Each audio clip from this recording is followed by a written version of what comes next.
Chers auditeurs, bonsoir, vous êtes bien sûr Méridien Zéro, l'émission française et francophone de Radio Bandiranera. Ce soir, le lieutenant Sturm est à la barre, accompagné à la technique de Lord Igor, pour une émission au titre évocateur, pour certains, nébuleux pour d'autres, mais dont nous allons débrouiller les fils.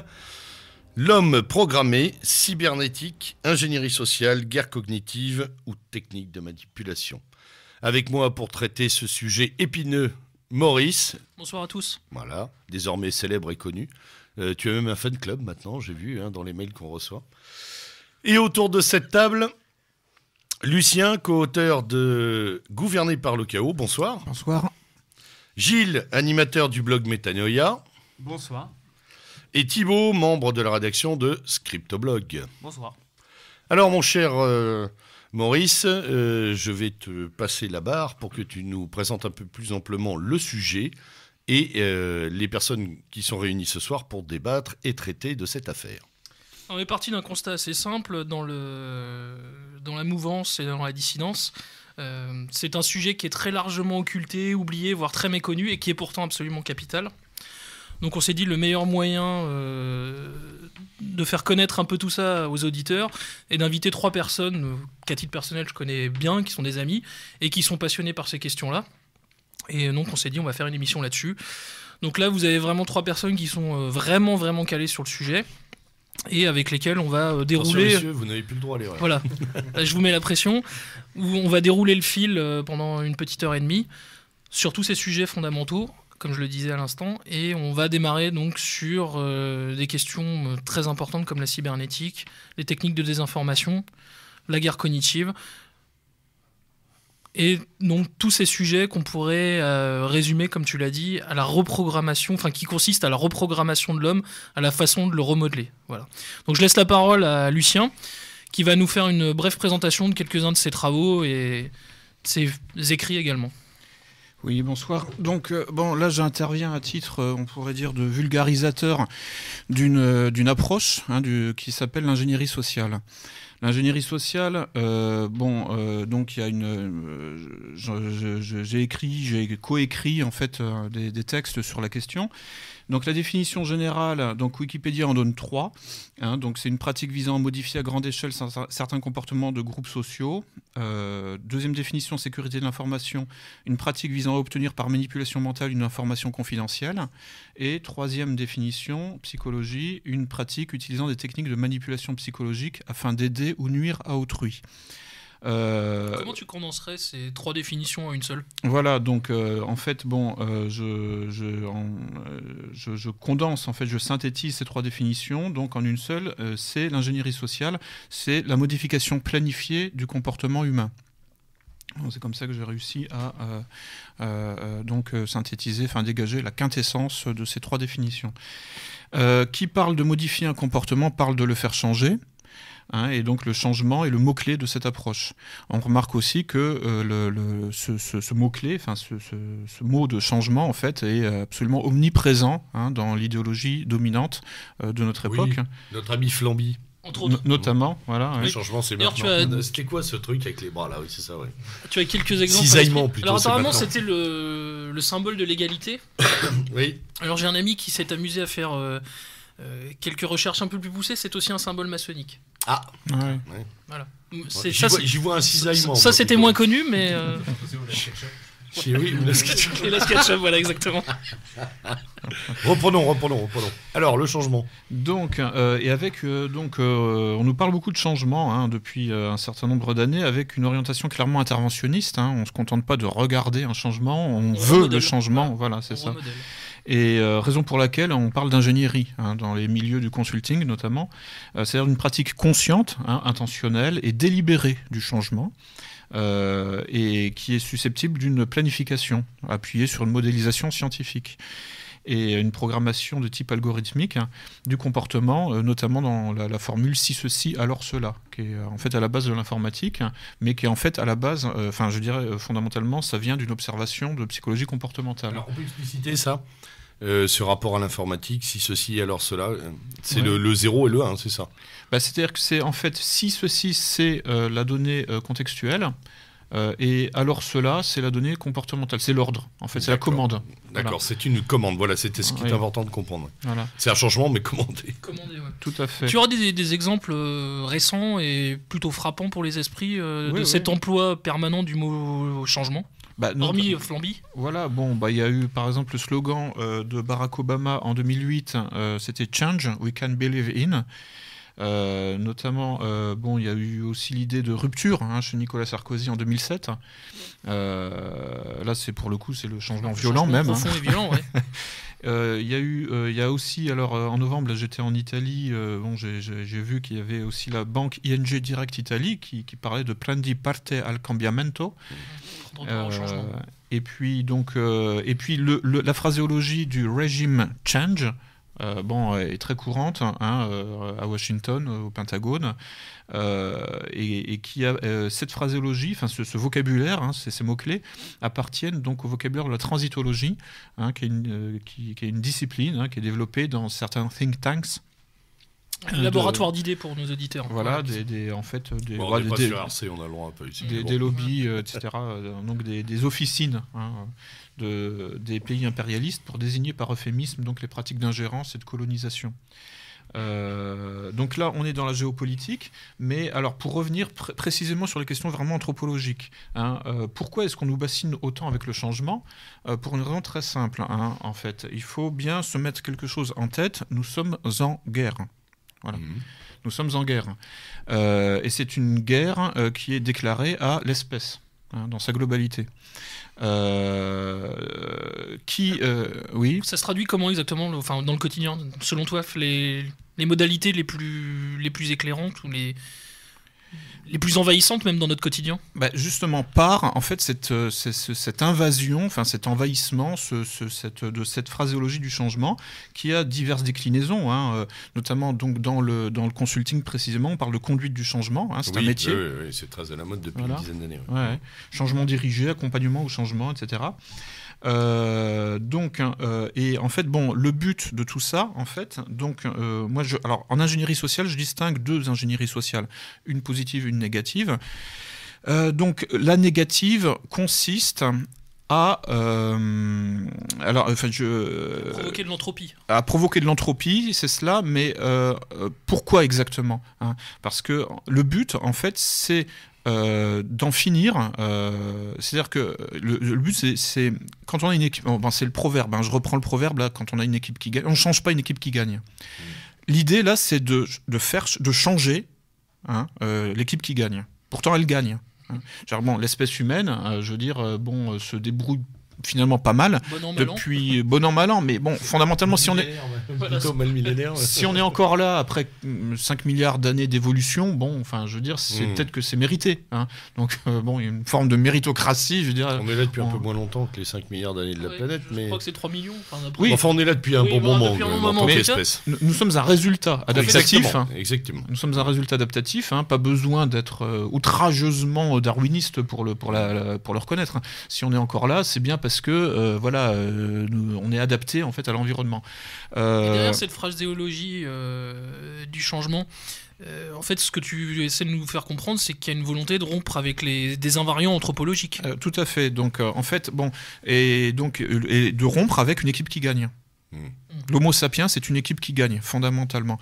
Ce qu'il faut, en fait, c'est faire en sorte que c'est faire dysfonctionner cette équipe qui gagne, donc transformer l'équipe qui gagne en équipe qui perd, ce qui donnera ensuite le prétexte pour donc faire cette transition. C'est-à-dire pour, en quelque sorte, opérer ce changement, mais à marche forcée, donc, sur la base d'une déconstruction ou d'une destruction qui aura été provoquée. D'où le titre donc, du livre dont je suis un des co-auteurs, Gouverné par le chaos. C'est-à-dire qu'aujourd'hui, le pouvoir, le vrai pouvoir, ne gouverne plus par l'ordre. C'est-à-dire que là, la critique de gauche n'est plus opérationnelle aujourd'hui. On ne peut plus dire que le pouvoir, c'est l'ordre. Elle est caduque totalement. Aujourd'hui, le pouvoir, c'est le désordre, en réalité. Et la vraie subversion, c'est l'ordre. Donc, pour cette idée de pouvoir chaotique, c'est un chaos qui de manière interne est constructif pour eux de toute façon. Oui, alors Nous non, nous on n'en voit que les effets chaotiques, mais c'est l'ordo ab chaos. eux matérialisent en interne d'autres structurations. Tout à fait. C'est-à-dire qu'en fait, c'est un chaos provoqué pour nous. Et qui en fait obéit donc à cette idée de double standard, de double éthique. C'est-à-dire le but étant en fait de faire monter l'entropie du bas de la pyramide sociale pour, par transfert d'énergie, par effet de vase communicant, augmenter la négantropie du haut de la pyramide sociale. D'accord. Alors, on va expliquer entropie, négantropie pour les plus jeunes de nos auditeurs. Oui, l'entropie, pour aller vite, ça vient c'est un principe de thermodynamique, ça vient des sciences exactes. Globalement, c'est le désordre. Voilà. Et la négantropie, qui nie l'entropie, c'est tous les processus de construction qui remontent, en quelque sorte, la tendance énergétique naturelle au désordre. D'accord. Donc, c'est l'ordre, en fait, la structure. Effectivement. Donc, en fait, on a un chaos qui est marginal, qui monte pour justement justifier un nouvel ordre, en fait. Oui. Un nouvel ordonnancement, plutôt, peut-être pas un nouvel ordre. Ordonnancement, ouais. Oui, et puis un nouvel ordre mondial, disons-le. Non, mais en fait, fondamentalement, la nature donc obéit à des processus anthropiques et à des processus néganthropiques. Les deux tendances sont là. Les processus néganthropiques sont les processus donc de crise. Anthropiques, voilà, sont les processus de crise, donc de désordre, etc. Dans l'existence humaine, dans l'histoire de l'humanité, ils ont toujours existé, mais ils étaient en quelque sorte présents à titre minoritaire. En fait, c'était pas la ligne de base continue. Oui, c'était une résultante dysfonctionnement. d'éléments en confrontation, de dysfonctionnement, de distorsion. Ouais. Mais les sociétés obéissaient à un modèle néganthropique, c'est-à-dire structurant et ordonnateur, orthonormé. Voilà. Et là, en fait, moi je date ça de la deuxième moitié du XVIIIe siècle. On est donc l'invention du capitalisme et de la révolution, parce que les deux fonctionnent, je dirais, en binôme, en quelque sorte. On est passé en fait à un système dont la norme devient en fait la crise, le chaos, la révolution. Donc la crise, pour faire écho au mode de fonctionnement du capitalisme, parce que le capitalisme c'est la crise, c'est la crise permanente. Crise permanente. La révolution, c'est-à-dire la révolution violente, pas le changement normal, mais la révolution violente provoquée, qui en fait finalement introduit toujours à encore plus de capitalisme. On le voit en Tunisie, on le voit en Libye aujourd'hui. On l'a vu en 1789, puisque c'est la bourgeoisie capitaliste. La Chine. La Chine est voilà. Je connais moins le dossier, donc je ne vais pas me prononcer là-dessus. On pourrait dire, pour résumer, on arrive à Mao Zedong. On arrive à l'économie sociale de marché à Deng Xiaoping et on finit aujourd'hui avec Hu Jintao et le dernier qui s'appelle Xi Jinping. Voilà. Xi Jinping qui arrive au pouvoir multimillionnaire. Voilà, il a 130 millions de dollars d'avoir personnel. Ouais. C'est vraiment extraordinaire. Et donc là, en fait, quand on pense au garde rouge. Ouais. Un autre clivage caduc de la pensée politique, gauche-droite, c'est gauche-droite, c'est-à-dire opposer capitalisme et révolution. En fait, ça fonctionne ensemble, ça fonctionne de manière totalement. Ils sont indissociables, ils sont corrélés. Voilà, c'est ça, et ils s'alimentent l'un l'autre. Il y a une intelligence de partenariat, en fait. Oui, tout à fait, ouais. D'accord. L'exemple de la révolution bolchevique est quand même le plus frappant. Ouais. Et en fait, quand on est pris en tenaille comme ça, c'est le cas du monde occidental et peut-être de toute l'espèce. En fait, d'une certaine façon, on tombe de Caraïbes dans Scylla, et tout ça en fait obéit en fait à un projet général qui est celui en fait qui consiste en fait à détruire essentiellement ça. En fait, c'est essentiellement. Et cette destruction porte sur quels éléments à l'échelle de l'espèce?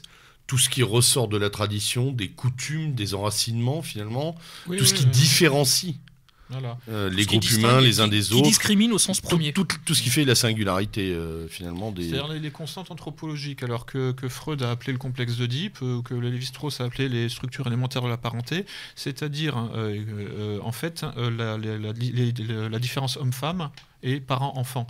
donc par extension la différence des générations.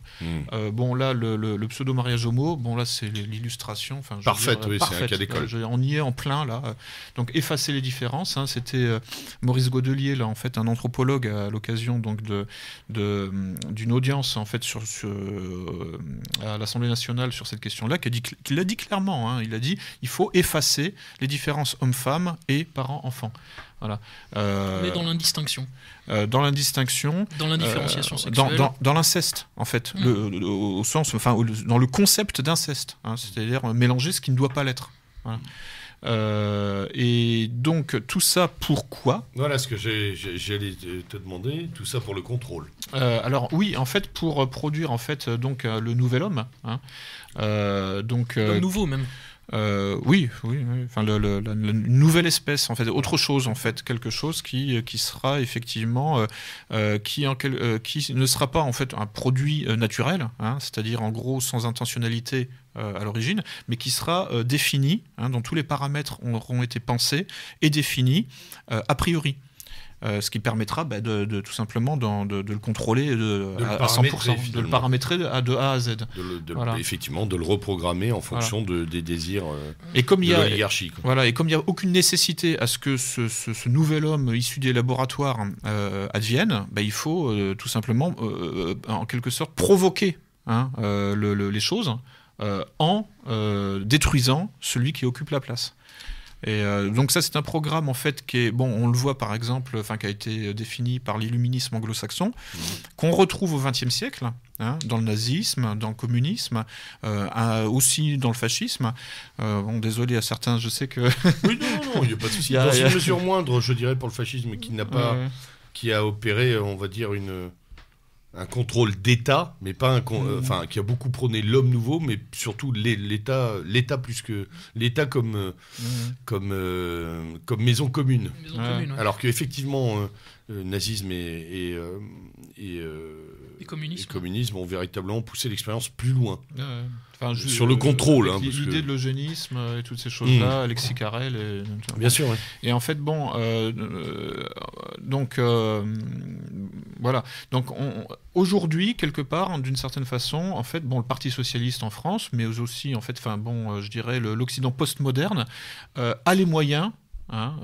Des ambitions qu'avaient les nazis et les bolcheviks dans les années 30. Mais ils n'avaient pas encore vraiment les moyens techniques de mettre en application tout ça. Question, on parle du nazisme, on parle du bolchevisme, mais on avait déjà l'Amérique en pleine croissance, en pleine effervescence à cette époque-là. L'implantation est donc plus ancienne, par exemple, sur le territoire américain. C'est-à-dire on peut observer dès les années 20-30 des méthodes en fait, pas de reprogrammation, mais de conformation à la volonté des puissants. Oui, ouais. Thibaut. Thibaut peut intervenir là-dessus. Vas-y Thibaut. En fait, moi c'est pour rebondir plus sur les guerres cognitives, pour compléter un peu ce que disait Lucien. En fait, la guerre cognitive, ce qu'ils appellent guerre cognitive en intelligence économique, c'est autre chose. Hein. C'est-à-dire l'accès à la connaissance qui permet dans la guerre d'information d'accéder à la suprématie dans un marché ou même dans diverses stratégies politiques. Mais cette dimension, je vais la laisser de côté. Et, on pourra y revenir tout à l'heure. Oui, on pourra y revenir tout à l'heure. Pour l'instant, en fait, je vais rebondir sur ce que dit Lucien. Donc, petite précision sémantique au départ, puisque c'est un domaine qui est abordé dans Gouverner par le chaos, mais qui n'est pas toujours abordé dans le militantisme habituel. Donc, ce qu'on appelle l'information, en fait, ça c'est né avec la théorie de l'information de Shannon et Weaver, mais je vais plus m'attacher à la définition systémique. Donc, il faut savoir qu'en systémique, en sciences des systèmes, on parle d'information codée. C'est-à-dire que tous nos récepteurs sensoriels, donc les organes de nos 5 sens, sont des récepteurs à information et qui transmettent ensuite au cerveau. Donc je suis désolé Maurice, je t'ai pris en exemple. Donc par exemple le clin d'œil que fait Maurice à Lucien est une information, ou la jambe qui m'effleure et appartient au même Maurice qui est décidément en forme est une information. C'est l'outing de Maurice. L'outing de Maurice. Chers auditeurs, cette émission prend feu. Et dernier outing de Maurice. Pour le côté olfactif, une odeur désagréable d'un vent furtif que vient de lâcher Maurice est une information. Bon, on pourrait continuer indéfiniment. Maurice, homosexuel, pétomane. C'est terrible. Voilà. On a donc un homme reprogrammé à nos côtés. Voilà, on a une nouvelle minorité Maurice. qui pourra accéder. Chers auditeurs, c'est Maurice. Donc on dit que cette information en fait est communiquée d'un émetteur à un récepteur. Oui, ça. C'est-à-dire que chacun de nous qui reçoit l'information est ce récepteur. Et pour décrypter ce que signifie cette information, ou du moins lui donner du sens, on déchiffre le code, c'est-à-dire le corps de règles qu'il constitue. Donc ça peut aller du fait de ralentir quand on voit un feu rouge, au fait de décoder correctement une formule de politesse pour pouvoir y répondre de manière adéquate. Bon, ensuite, je laisserai Gilles préciser ce qu'on appelle en cybernétique le phénomène de feedback. Mais par exemple, si une formule de politesse mal décodée, c'est un feedback positif, quelqu'un me saluera, je lui mettrai une gifle. C'est ce qu'on appelle un emballement du système et qui mène à l'explosion. Ce qu'on a un peu aujourd'hui avec du tout, non du tout. Mais en fait, c'est ce que ça peut m'arriver moi. En fait, c'est ce que fait la postmodernité. Hein. C'est ce qu'explique Lucien dans son livre, c'est-à-dire quelqu'un qui commet un délit ou un crime. Normalement, on lui fait comprendre qu'il ne faut pas le refaire. Tandis que là, il est perpétuellement incité à le faire et à produire des rétroactions positives. Salutations pour à Christiane Taubira. Voilà, oui. à Madame Taubira. Voilà. Taubira. Ensuite, le décryptage s'opère par ce qui est appelé une boîte noire, qui est un terme calqué sur la terminologie des communications télégraphiques, et qui est notre cerveau. Et en fonction globalement de deux facteurs, qui sont les facteurs génétiques, ce qu'on appelle l'idiosyncrasie, et nos expériences accumulées, ce qu'ils appellent en sociologie ou anthropologie l'habitus, chacun de nous organisera et sélectionnera les informations reçues pour construire sa réalité, comme ils ont dit à Palo Alto, donc sa manière de voir et d'interpréter le monde. Thibaut, est-ce que tu peux nous dire quelques mots sur quelles sont les forces dissolvantes derrière tout ça, derrière ces processus déstructurants? Qui trouve-t-on? C'est juste qu'on fasse le lien avec ce qu'on disait sur les États-Unis, par exemple. Les grosses organisations comme le Bilderberg, le CFR, la Trilatérale, l'Institut Tavistock, les héritiers d'Iron Mountain, le soft power qui est théorisé par Joseph Nye, c'est-à-dire l'influence. La Société de Montpellerin. Oui, ça je la connais pas, la Société de Montpellerin. Donc tu pourrais peut-être en dire un mot, moi je la connais pas. Un club de néolibéraux, toutes les diverses instances, Davos, toutes les diverses instances occultes avec un grand ou un petit O. Voilà. Et par contre, la précision sur la construction de la réalité, c'est important pour la suite, pour la guerre cognitive.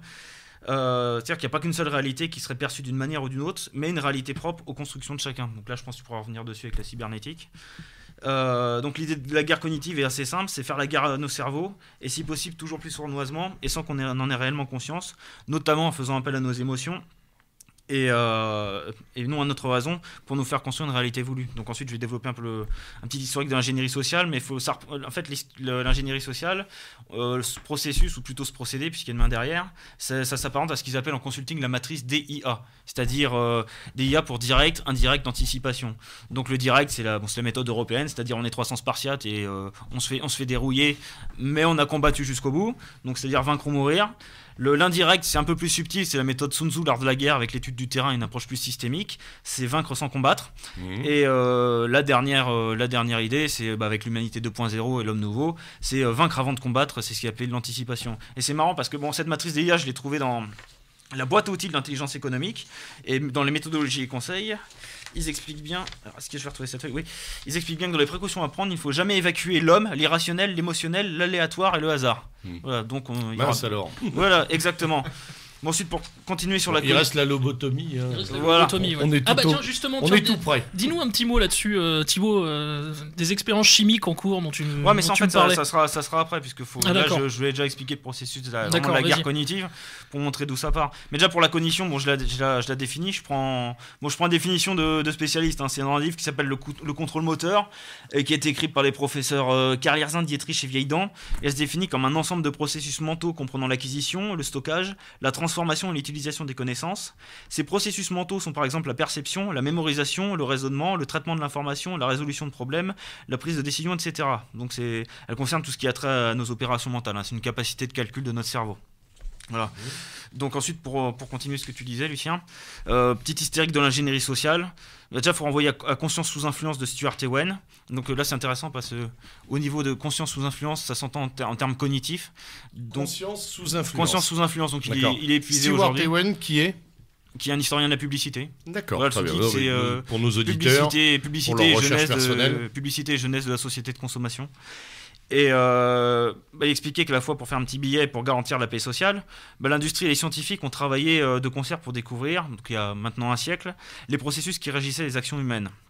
Donc on se souvient à la fin du 19e, Gustave Le Bon qui avait écrit La psychologie des foules, Oui. mais bon, qui était plus pour découvrir un petit peu comment ça marchait et non à des tendances manipulatrices, d'après ce que je me rappelle. Bon, il étudiait les mécanismes de grégarisation de l'homme et puis son excessive suggestibilité une fois que celui-ci était en groupe. Mais au XXe siècle, les scientifiques ont procédé par ce qu'on appelle les essais et erreurs expérimentaux pour ensuite en tirer des lois générales du fonctionnement humain. Donc on peut penser dans le cas des animaux à des expériences assez connues, mais qui ont été appliquées à l'homme. Par exemple les expériences de Pavlov sur le conditionnement ou encore les pigeons de Skinner. Donc je vais me limiter au cas de Pavlov. Donc on connaît, il y a un chien, une cloche est déclenchée, un morceau de viande présenté, et au bout d'un moment, à force de répétition, le chien salivera dès qu'il entendra la sonnette. Bon, vu les personnes qui écoutent, je prendrai un exemple qui parle à tous. Il suffit de dire Front National et d'ici y associer un qualificatif de nazi des heures les plus sombres pour qu'au bout d'un moment, le simple fait de parler de Front National crée des réactions de chiens bien conditionnés. Oui, je l'ai expérimenté il y a encore une semaine avec, comme je suis enseignant, avec de jeunes classes de première et de terminale. Ah oui, ça fonctionne très très bien. Front National, très bien. wouf wouf wouf. Tout le monde fait wouf wouf. Oui, la haine. Sans même penser, c'est wouf. Ouais, c'était un peu le dessin de Conque, non à la haine, avec Un visage grimaçant. Voilà, donc en fait c'est une simple loi d'association d'idées qui s'étend, qui dit nation, dit Front National, dit nazi, etc. Donc pour la souveraineté c'est pareil, l'identité, le populisme. Voilà. Donc dès la première moitié du XXe siècle, il y en a qui l'avaient bien compris. Donc il y a Ivy Lee qui a bossé pour Rockefeller, et puis surtout Bernays, qui est le père de ce qu'on appelle le spin, donc le rebaptisé Conseil en relations publiques, et qui s'est servi de l'appel aux émotions pour mettre les femmes à la cigarette, notamment à la demande de l'industrie du tabac. Ou encore mieux, c'est-à-dire à la demande des producteurs de l'art fumé, il a fait une campagne de publicité qui vantait le petit déjeuner traditionnel œufs et bacon. Sauf qu'il s'agissait là d'une réalité créée de toutes pièces, puisque le petit déjeuner traditionnel américain se composait de toast et de café. Voilà. Mais bon, vu que l'un des industriels investissaient... Très proche du déjeuner traditionnel européen à l'époque. Tout à fait. Et là, c'est ce que disait Lucien sur le capitalisme, sur la création de crise, sur le besoin de produire toujours plus. Les industriels investissaient beaucoup, contrairement aux artisans, et donc ils avaient besoin de trouver rapidement une clientèle en produisant la demande. C'est pour ça qu'aussi est née l'obsolescence programmée, peut-être qu'on pourra revenir dessus. Et donc là où auparavant on devinait plus ou moins comment agissait l'homme, ensuite on a pu passer par la science et les avancées techniques pour systématiser la manipulation. Donc une systématisation qui a été opérée qu'après la Deuxième Guerre mondiale, à un moment où il fallait activer ce qu'on appelait les clés irrationnelles de l'homme pour faire basculer une élection. Et alors, le bouillon de culture de tout ça, là c'est les États-Unis quand même. Oui, justement. Le terrain de jeu et d'expérimentation. Mais pour la France, j'y viens justement, c'est qu'en France et dans les pays occidentaux, on peut parler d'institutionnalisation plus ou moins de l'ingénierie sociale dans le tournant des années 70. On est sur une deuxième vague alors. Une exportation plutôt. D'accord. Avec un ouvrage qui s'appelait La crise de la démocratie, qui a été écrit par Samuel Huntington, donc qui a théorisé plus tard le choc des civilisations, mais pas de la manière dont ça a été présenté. Bien sûr. Michel Crozier, qu'à la fac on m'a présenté comme un homme de gauche. De gauche. Et voilà. C'est-à-dire un col-à-bauche. Exactement. Et un mec qui s'appelle Watanuki, et les trois étant conseillers à la commission trilatérale en 75. Donc ils expliquaient dans ce bouquin qu'il fallait faire croire à la démocratie pour la sauver, d'où la recherche du consensus par la société de consommation et de l'aliénation cognitive par la télévision, afin de pouvoir établir par la suite un gouvernement mondial. Et dans ce texte, il est écrit qu'il faut mettre en place, je cite, un contrôle social majeur, donc encoder un nouveau système dont on aura pris soin auparavant, de contrôler les entrées et sorties d'informations, et indexer ensuite les comportements sur de nouvelles normes, en modifiant le comportement général. Donc cette modification du comportement... Alors en clair, oui. En clair, on fait quoi? On dessine un plan. Oui, c'est ça. Et... d'abord par petites touches, puisque tout à l'heure Lucien nous disait que ça avait méchamment accéléré quand même, puisqu'on est passé de révolution à rupture, on parlait aussi de rupture, qui sont plus brutales. Là, dans les années 70, on va commencer à faire bouger un peu les différents pions pour voir comment ça réagit en Europe. C'est aussi possible avec l'avancée des techniques, c'est-à-dire en système, avec la découverte de... Bon, on va induire des choses grâce aux techniques, aux technologies, oui, à la technologie. La cybernétique, au départ, c'était utilisé par la balistique. Puis ensuite, ça a été récupéré notamment par l'école de Palo Alto pour étudier ce qu'on appelle les feedbacks comportementaux. Donc Palo Alto, pour nos auditeurs, c'est ce qu'on a... C'est pas vraiment une école, c'est ce qu'on appelait un collège invisible. Oui, c'est un courant de pensée. Oui, c'est un courant de pensée, mais qui étudiait ce qu'on appelait la nouvelle communication. Voilà. C'est-à-dire l'ancienne communication de style télégraphique, avec notamment des gens comme von Neumann, qui est à l'origine de l'ordinateur. C'était un émetteur-récepteur. Voilà. Et la nouvelle communication, c'est une communication qu'on appelait de type orchestre, c'est-à-dire tout le monde communique partout en permanence, puisqu'ils disent que le comportement n'a pas de contraire. Voilà. Et à partir de là, ils ont pu étudier comment résoudre des conflits, ce qui a pu se faire avec ce qu'ils ont appelé la matrice sociale de la psychiatrie, avec notamment des gens comme Gregory Bateson, mais aussi comment manipuler autrui justement avec cette communication. Donc ce qu'on voit typiquement avec aujourd'hui le storytelling, la mise en récit, la mise en récit d'un discours, comment influer, comment faire une pause après tel mot pour ensuite laisser la personne se créer sa propre réalité et ensuite subrepticement lui glisser d'autres mots pour appuyer et diriger on va dire sa cognition dans le sens voulu. Bon, tout ça a été utilisé. Bateson d'ailleurs avait travaillé pour l'OSS, qui est l'ancêtre de la CIA, et il expliquait un peu comme Frank Kitson, dont on parlera peut-être tout à l'heure. Ouais, la doctrine Kitson, qui est très importante, dont on dira quelques mots. Bateson avait aidé le gouvernement à maintenir le contrôle dans les colonies, et notamment ça rejoint un petit peu le problème de la régionalisation qui est mise très en avant aujourd'hui. Il faut se demander pourquoi. Ce que disait Lucien, il y a toujours une raison pour laquelle le pouvoir fait ça, c'est pas pour nos beaux yeux. Et des régions historiques. Non, je pense pas. Et Bateson expliquait que pour garder le contrôle sur ce qu'il appelait les races inférieures, il fallait pas détruire complètement vilain. Il fallait pas détruire leur culture complètement, mais il fallait la laisser subsister un petit peu et ensuite montrer du respect envers cette culture. En fait, on leur faisait croire que leur culture existait toujours alors qu'on les laissait subsister au stade de folklore. Voilà. Ouais, c'est important, de la culture au folklore. Oui, très intéressant. Tout à fait. L'action de muséifier les choses en prétendant les conserver. Oui, c'est ça, mais au niveau de la création de la réalité, la personne a l'impression qu'on la respecte et puis qu'elle arrive à se faire respecter, donc qu'elle garde un petit peu de pouvoir. Voilà. Et ça on peut peut-être parler à ce niveau-là de l'opposition aussi qui est créée par le pouvoir, c'est-à-dire une espèce de fausse opposition. Donc il n'y a pas que le NPA, hein. on retrouve ça déjà dans les tribus africaines. Il y a un anthropologue anglais qui s'appelle Max Gluckman qui avait étudié ce qu'on appelle les rituels de rébellion dans les tribus d'Afrique, c'est-à-dire que le pouvoir crée lui-même sa propre opposition pour ensuite se consolider plus effectivement. Ce qu'on retrouve avec le carnaval dans nos sociétés occidentales. Bon, et pour finir sur mon intervention, donc, j'ai fait ce développement pour dire qu'aujourd'hui on en est à ce qu'on appelle la guerre vraiment cognitive, c'est-à-dire la guerre sur nos cerveaux. C'est-à-dire que ça comprend la psychophysiologie, la biogénétique, la recherche de la manipulation grâce maintenant à une connaissance quasi exacte. Le neuromarketing. Voilà, c'est ça, des processus chimiques qui sont enlèvés dans notre cerveau.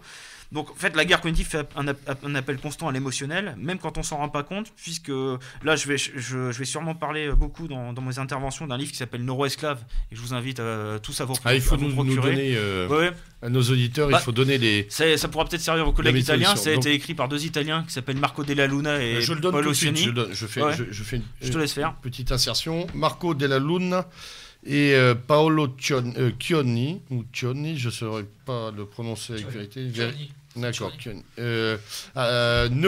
Neuroesclave au pluriel. Macro édition dans une collection qui doit s'appeler Vérité cachée. Ouais, c'est ça. Voilà. Et bon, pour conclure, un beau pavé là. Oui, en fait, c'est très exhaustif. C'est pour ça qu'il faut. C'est bien. Il faut avoir ces ouvrages-là. Et je vais rapidement conclure. Ils expliquent que, en fait, 98% de l'activité mentale relève des stimulations et processus inconscients. C'est-à-dire que ce qu'on appelle le sens commun, ils disent qu'il n'y a pas de sens commun général, mais que nos actes, on dit qu'il n'y a pas de rationalisation. Nos actes sont en réalité rationalisés a posteriori, mais passent d'abord par les circuits émotifs. Donc en fait, on peut dire qu'on opère en général une fausse rationalisation qu'on cherche à faire coller à notre ressenti premier. Voilà, en fait, on est souvent ce qu'on appelle en décognition, c'est-à-dire une espèce de relâchement de notre vigilance. Et bon, pour donner une idée de l'enjeu de la guerre cognitive en tant que guerre sur nos cerveaux, je vais conclure par une citation justement de Neuroesclave. Et cette citation qui montre qu'on n'a en réalité que peu conscience de la nature des informations, donc au sens vraiment informationnel que j'ai donné tout à l'heure, qu'on reçoit et de nos interactions avec notre environnement. Donc je cite: l'homme est conscient de 200 bits environ sur les 400 milliards que son cerveau en élabore en une seconde. Il est donc conscient d'un demi-milliardième de ce qui se passe dans son cerveau. L'homme est capable, entre guillemets, de conscience quand il exerce une attention ciblée, une auto-observation approfondie, un contrôle, et à condition de ne pas être trop distrait ou stressé, fatigué, anxieux, etc. Voilà, donc là déjà on comprend pourquoi le pouvoir a intérêt à faire perdurer ces enfants soldats, ce qu'on appelle les racailles, quoi. C'est-à-dire pour mettre la population en état de Ils stress. appellent les sauvages du capitalisme, Oui, c'est ça. répondant au capitalisme sauvage. Exactement. Donc, en fait, ils disent le faucon est capable de voler, mais cela n'implique pas qu'il soit toujours en vol. Au contraire, il fait plutôt des vols brefs. Voler requiert de l'attention au faucon. Le fonctionnement de base, le mode par défaut de l'esprit humain, est automatique et subconscient, machinal. L'homme peut, au prix d'efforts et d'applications, exercer et cultiver sa capacité de se rendre conscient afin de la renforcer. Ou bien il peut, paresseusement, tranquillement, la laisser s'atrophier. Donc ça j'en parlerai tout à l'heure, c'est-à-dire que quand on réfléchit, quand on fait appel à la cognition, le cerveau se développe physiquement. Il y a une croissance physique dedans. Il y a des réseaux neuronaux qui se développent. Oui, on crée, on crée des milliers et en fait, de connexions. exactement. Et si on se sert pas de nos aptitudes, elles s'atrophient, elles dégénèrent. Voilà. Donc je renvoie à Idiocratie. C'est d'ailleurs tout le monde amusant aura que compris. sur le plan de la santé, on dise aux personnes âgées de faire travailler leur cerveau pour éviter Alzheimer et compagnie. Ouais, bah, c'est Les retardé. neurodégénératives. C'est pour ça. Et il termine en disant toute l'industrie du spectacle, des loisirs, des discothèques, de l'évasion, de la drogue, travaille pour lui rendre, donc au cerveau, plus agréable ce processus d'atrophie, tandis que la politique scolaire vise à la légitimer, donc ce que Michel appelle l'enseignement de l'ignorance. Une population de personnes dirigées Je vote de pour, l'extérieur est beaucoup plus gérable qu'une population de personnes qui se dirigent de soi-même. Fin de citation. Voilà, donc d'où l'intérêt de créer une réalité d'y faire adhérer, ce qui assure le consensus et diminue le risque pour le pouvoir de se voir remis en cause. Mais bon, faut aussi savoir qu'il y a si on contre-informe, le pouvoir a prévu d'autres méthodes pour réinformer. Contre-informer. Ouais. Exactement. C'est par exemple s'il y a une pensée dissidente qui tente une opération de réinformation. Donc ici, je pense au réseau Voltaire. L'oligarchie fera appel à ses experts de la méthode. Ou à Polémia, par exemple. Oui, par exemple. Mais voilà. Ou Scriptoblog. Oui, bien sûr. Citons-les tous. Allez, hop. Publicité non payée. Méridien Zéro. Ils font appel à ce qu'ils appellent la méthode du debunking, c'est-à-dire le discrédit de l'information dissidente. Et là, ils manipuleront mentalement pour discréditer et décrédibiliser les propos de leurs auteurs, en alliant par exemple l'émotionnel et la sophistique. S'ils appellent Caroline Forest, ça marche plus là. Non, Cours Forest. Non, on voit globalement. C'est le nouveau cri de guerre maintenant. On reviendra sur le reste, mais. Voilà, je voulais juste. Est-ce que tu peux nous dire un mot, surtout pour ne pas oublier ça, tu peux nous dire quelques mots, Thibaut, sur Cyberknife, dont tu nous as déjà parlé. Ça, je comptais en parler tout à l'heure. En fait, Cyberknife, c'est d'après ce que j'ai lu, c'est un outil pour détruire de haute technologie, pour détruire les tumeurs cancéreuses dans le cerveau. Et vu que maintenant ils arrivent à faire des cartographies complètes du cerveau et voir quelle zone est utile dans quel domaine. Par exemple, ils ont découvert avec Rizzolatti dans les années 50 ce qu'on appelle les neurones miroirs, qui servent à l'empathie, qui analysent, qui permettent de procéder par mimétisme et de reproduire une action aussi dans sa finalité. Et le Cyberknife, avec ça, c'est ce qui est expliqué en tout cas dans Neuroesclave, ils peuvent maintenant savoir quelle zone il faudrait atrophier ou neutraliser pour obtenir la passivité sociale. Là, je vais mentionner quelqu'un que j'ai lu qui s'appelle Anton Parks. Au début de son livre Eden, il rappelait un travail d'un scientifique dont le nom m'échappe en 2003 qui a découvert en Suisse la molécule responsable de la mémoire et de l'oubli. Donc une fois qu'on sait comment influer sur ces choses-là, on peut à la limite les détruire. Là, ce qu'ils expliquent aussi dans Neuroesclave, c'est par exemple que pour la chromatique dans le neuromarketing c'est même autre chose que la chromatique. Ils savent que pour fatiguer quelqu'un et vraiment le bombarder de slogans et d'informations, enfin lui faire du bourrage de crâne, il faut fatiguer ce qu'ils appellent le cortex préfrontal. Et ça peut se faire par l'usage de drogue, avec l'alcool, mais aussi par exemple avec des régimes riches en graisse animale. Voilà. Donc ils connaissent vraiment à ce niveau-là tout ce qu'il faut faire pour opérer une décognition et ensuite pouvoir faire reposer le raisonnement lobe qui est fatigué, enfin le cerveau fatigué sur le siège limbique qui est le siège d'émotion. Il sera beaucoup plus suggestible comme ça. Ouais, on est dans des stratégies de biopouvoir là, finalement. Il y a une étude récente montrée sur les écrans d'ordinateur, je ne sais pas si vous avez vu ça, c'est passé il y a quelques semaines sur une des chaînes que personne ne regarde plus, la Arte ou une autre, ou D8, enfin je ne sais plus quoi, pas découverte. Il montrait comment primitivement nos écrans d'ordinateur, quand nous allions sur Internet, étaient assez stables et limpides, et comment aujourd'hui on les habille de ces petits rubans clignotants de publicité plus ou moins personnalisée. Et il faisait lire à une jeune femme un texte relatant un match de handball entre deux équipes dans une région quelconque. Vraiment la nouvelle que vous pouvez trouver dans la presse de la Manche ou dans le Courrier Picard. Et elle restituait l'information sur écran simple. Donc elle en restituait une très bonne partie après une seule lecture. Et effectivement, ensuite, elle passait sur l'ordinateur sur lequel il y avait les chaussures de chez machin, les maisons achetées de Catherine Mamet, etc. Enfin, tous ces trucs qui déroulaient. Elle n'en restituait plus qu'un tiers. Et elle s'était sentie fatiguée à la lecture, plus tendue à la lecture. Donc il y a aussi tout ce jeu visuel de saturation par l'image D'ailleurs, c'est très intéressant. Je reviens à nos petites expériences, puisqu'il y a plusieurs enseignants à Méridien Zéro. On a noté que leurs sollicitations permanentes, Google, Facebook, le fait qu'ils soient tout le temps en connexion, nous les rendait le matin, notamment à l'état de larve. Ils ne dorment plus. Ils ne dorment plus. En fait, c'est très simple. C'est intéressant il y a ce qu'on appelle les inputs, ce sont les entrées d'informations. Et ce qui explique toujours dans le même bouquin, c'est que par seconde, on reçoit 10 000 inputs sensoriels. Et on n'en traite qu'une petite partie, puisque on ne peut pas. Mais plus il y a d'informations, comme sur les réseaux sociaux ou de l'image à sélectionner partout, plus le cerveau se fatiguera. C'est évident. Quand on lit un article, qu'on prend le temps de réfléchir à ce qui est écrit, là on peut traiter l'information, on a le temps de la traiter. Mais quand on est bombardé d'images, oui, en effet, il y a une décognition totale qui s'opère. On sait très bien que la prise de recul, le silence, le fait d'éteindre les appareils avec lesquels on communique, nous rend dangereux, finalement. Parce qu'on prend un peu de temps, donc on se met à douter. On se met à douter de tout ce qu'on nous envoie. Il est urgent d'être technophobe.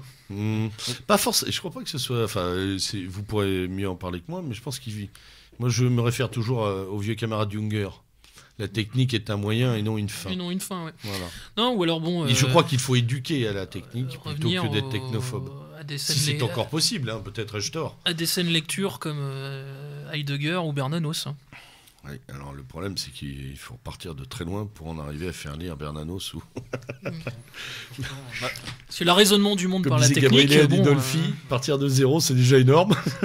Tout est dit déjà dans les années 45. C'est notre ami Gilles. Hein. Oui, Gilles, on t'écoute. Juste sur Bernanos, je voulais dire, il faut lire La France contre les robots, notamment, qui a été écrit en 1945. Et parce que déjà à cette époque-là, il parlait du système. Je crois que c'est le premier à avoir employé ce terme-là. Oui. Et il y a tout dans ce livre, déjà. Donc je conseille vraiment aux éditeurs de le lire si ce n'est pas déjà fait.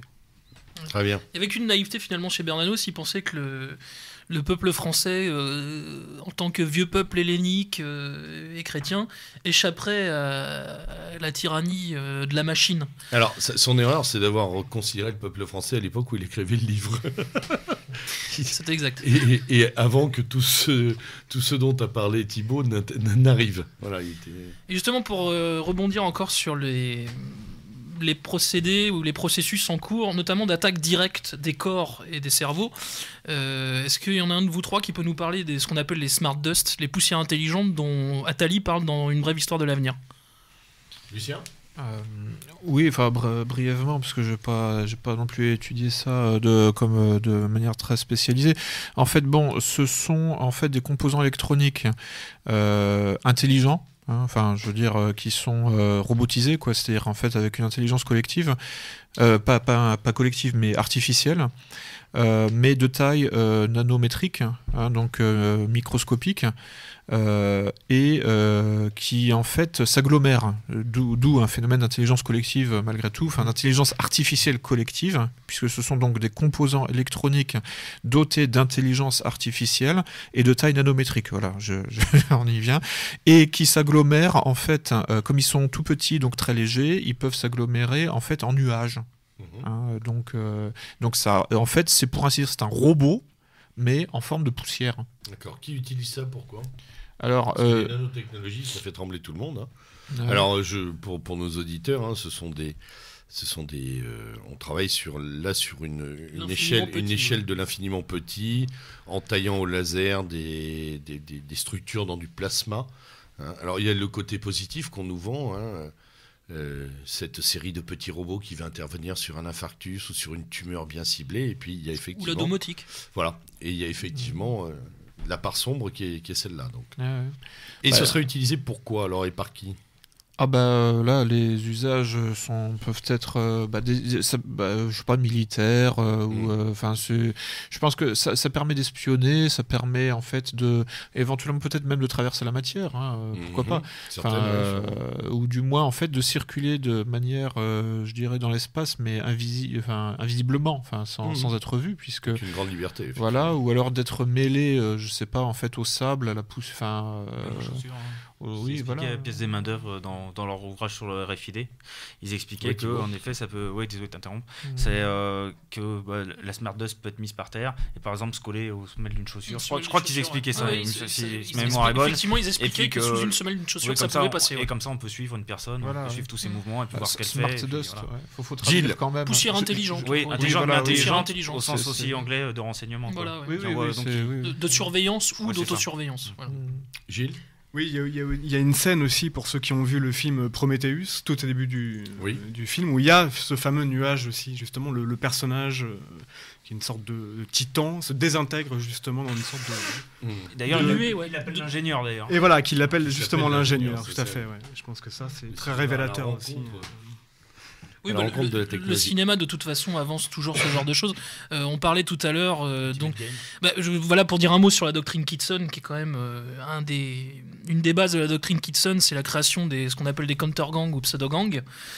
Pour vous donner un exemple, l'exemple le plus connu aujourd'hui, c'est comment Israël, par exemple, a mis à une époque en avant le Hamas pour mettre à bas l'a pratiquement créé pour mettre à bas l'autorité palestinienne et l'OLP d'Arafat. Et donc on a créé ce pseudo-gang, ce counter-gang. Là on est vraiment dans la doctrine Kitson. Et en fait c'est ce qu'on voit dans Matrix avec la création du virus. C'est-à-dire le virus qui est créé lui-même par la matrice pour mieux le contrôler, mieux le maîtriser et pour empêcher finalement tout soulèvement authentique, tout esprit d'insurrection. Parfois, le counter-gang échappe à son créateur, tel un golem. Voilà, c'est ce qui est arrivé avec le Hamas. C'est ce qui est arrivé avec le Hamas. Par contre, c'est ce qui a permis d'affaiblir l'IRA avec les multiples satellites que les Anglais ont créés. Hein, Tout à fait, oui. Via tout un tas d'infiltrés venant d'Écosse, hein, enfin d'agents anglais mais d'origine écossaise, avec ce vrai faux soutien d'une partie du peuple écossais.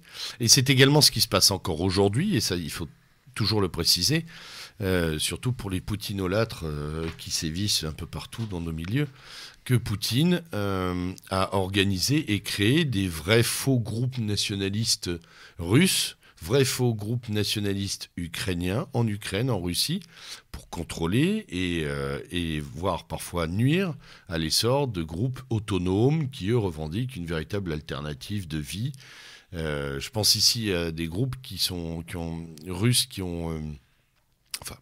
ukrainiens, dits nationalistes ukrainiens, qui ont essayé de minimiser l'action des groupes comme Opir, hein, qui revendiquent véritablement ou Svoboda, qui sont des groupes qui ont lié notamment des contacts avec leurs homologues russes, et c'est ce qui gênait beaucoup le pouvoir russe. Et donc il a créé une myriade. Le camarade Pascal Lassalle s'était beaucoup intéressé à tous ces vrais faux groupes, avait essayé d'en faire une cartographie, de les identifier. Il y en avait pour tout le monde. Pour les nostalgiques du tsar, pour l'orthodoxie dure, pour les néo-nénès, voilà, pour les patriotes révolutionnaires, pour les descendants des NR ukrainiens, enfin des tertiaristes ukrainiens, solidaristes ukrainiens. Il y avait pratiquement des miroirs un peu partout qui effectivement brouillent la vue. J'ai entendu parler d'un mouvement notamment dans ce genre-là, c'était Ruski Obraz, qui apparemment avait été mis en avant. Alors pour contrer un mouvement qui lui-même en fait était infiltré et même encouragé là par les services de renseignement britanniques. C'était l'Union slave, la DPNI, dont là on sait que l'Union slave et la DPNI en fait étaient là pour en fait provoquer le chaos, désagréger la Fédération de Russie. Et en fait, Poutine lui-même a créé Ruski Obraz pour contrer l'Union slave et la DPNI, mais effectivement, lui-même, en fait, dans la sphère d'influence directe russe, a créé effectivement aussi des counter-gangs, notamment en Ukraine, effectivement. Oui, et puis ils ont même joué à ça en Tchétchénie, hein, avec des guérillas divergentes. Oui. Oui, disons que Poutine vient du KGB. Oui, c'est vrai. Faut toujours et le rappeler. il n'en était pas un grouillot, mais, Voilà, mais un ouais. officier au gradé, il ne faut jamais l'oublier. On a tendance à vraiment oublier la formation des élites russes actuelles, et notamment les fameux KGB men, hein, comme on les appelle dans la presse américaine. Les Siloviki. Voilà, les structures de Siloviki, force. voilà, tout un tas de gens qui ont bien ramifié le pouvoir. Ah oui, c'est l'heure de la pause.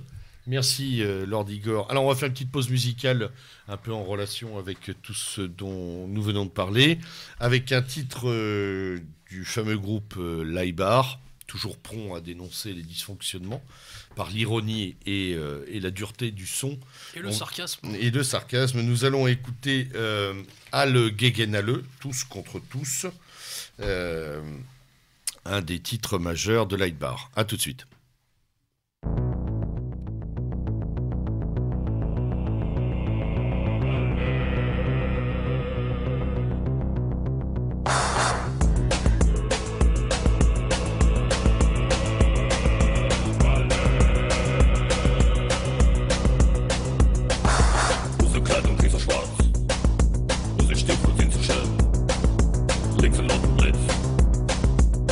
die schwarzen Sterne. Unsere Schreie sind zu laut. Unser Tanz ist so wild. Eine neue böse Tanz.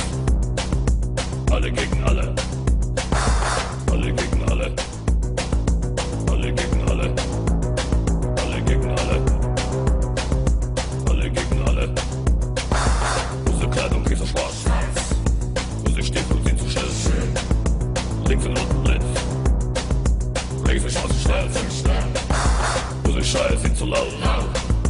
Unser Tanz ist so wild. Eine neue böse Tanz. Alle gegen alle. Alle gegen alle. Alle gegen alle. Alle gegen alle. Alle gegen alle. Alle.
Alors, de retour après cette martiale pause musicale, nous revenons à nos moutons, puisque c'est bien ça qu'on veut nous faire devenir, hein, des moutons, en reprécisant que nous sommes effectivement au cœur de cette émission, l'homme programmé, guerre cognitive, ingénierie sociale, cybernétique et techniques de manipulation, avec le camarade Maurice Gendre et trois invités, Lucien, Gilles et Thibaut. Et nous allons laisser la parole à Gilles, puisque nous n'avons pas encore porté un éclairage plus précis sur la cybernétique. Cher Gilles. Oui, alors avant de vous parler de la cybernétique, j'aimerais revenir quand même sur cette notion de guerre cognitive. Donc en fait, nous avons affaire à une guerre secrète, psychologique, qui influence subtilement nos esprits sans que nous en ayons conscience. Nous croyons avoir des opinions personnelles alors que la plupart du temps, nous ne faisons que psittaciser, c'est-à-dire répéter machinalement ce qui nous a été inculqué dès le plus jeune âge par nos professeurs programmeurs. Nous nous croyons libres alors qu'en réalité, nous sommes formatés, programmés à penser ce que le système veut que nous pensions. Donc on est effectivement vraiment dans la programmation. Donc je voulais aussi, alors sur la cybernétique, alors il y aurait beaucoup de choses à dire, je vais essayer d'être le plus bref possible. Officiellement, la cybernétique, je vais vous donner une des définitions, il y a plusieurs définitions. La cybernétique est la science du contrôle des systèmes vivants ou non vivants et des analogies, ça c'est important, des analogies homme-machine. Alors elle est née en Amérique et est connue, c'est balbutiement, ouais. Pardon ? C'est balbutiement. Oui, elle est née enfin elle a connu ses heures de gloire, on va dire, dans les années 40-60, et puis bizarrement ou mystérieusement, elle tomba complètement dans l'oubli. Alors qu'elle révolutionna pourtant ce qu'on appelle la pensée postmoderne. Aujourd'hui, elle fut là, tout à l'heure Thibaut en parlait, elle fut à l'origine notamment du structuralisme, de ce qu'on appelle la systémique, par exemple. Et moi, je voulais surtout insister sur la notion d'arme psychologique. Parce que la cybernétique, ça il faut le savoir, elle est...